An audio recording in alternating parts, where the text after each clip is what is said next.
नमस्कार मित्रांनो, मिनी ब्लॉगमध्ये स्वागत. परत एकदा मिनी ब्लॉग घेऊन आलो आहे. आज डायरेक्ट कॉलेजमधून स्टार्ट केलं. कॉलेजमध्ये गेलो तर काय सगळे बसलेले होते आणि हा एक आमचा मित्र टिफिन खात होता आणि त्याला सांगितलं इकडं बघ, आणि बघितलं त्याने तर हसायला लागला. थोड्याच वेळात सगळे पसरले होते बेंचवर आणि इकडं यांचा गेम चालू होता. तर म्हणलं जाऊन पाहूया कोणता गेम चालू आहे. तर उनो गेम चालू होता जो की आपल्या डोक्याच्या बाहेर होता. म्हणलं इथून सटकूया, आता आपल्याला समजत नाही आहे. मग आम्ही खेळायला लागलो क्रिकेट आणि दनादन शॉट मारायला लागलो. इथं बॉल बनवला होता कागदाचा. मग आमची मॅच रंगली. दनादन सिक्स मारता मग थोड्या वेळानं आणि इथं माझ्याकडे बॉलिंग आलेली होती, पण मला एक पण कॅच धरता येत नव्हता कारण बॉलच एवढ्या स्पीडमध्ये येत होता.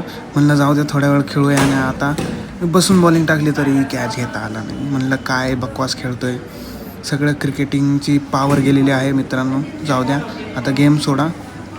क्लासच्या बाहेर फिरायला आलो. म्हणलं हे काय चाललं आहे जरा पाहूया. तर पाहायला गेलो तर इथं नर्सिंग फॅकल्टीच्यामुळं दिवाळी साजरा करत होते. म्हणलं काय चाललं आहे आमच्या कॉलेजमध्ये, तर असं काही होत नाही. आणि भाऊनी फटाका लावला आणि आता थोड्या वेळाने फुटणारच आहे. फुटला भाऊ.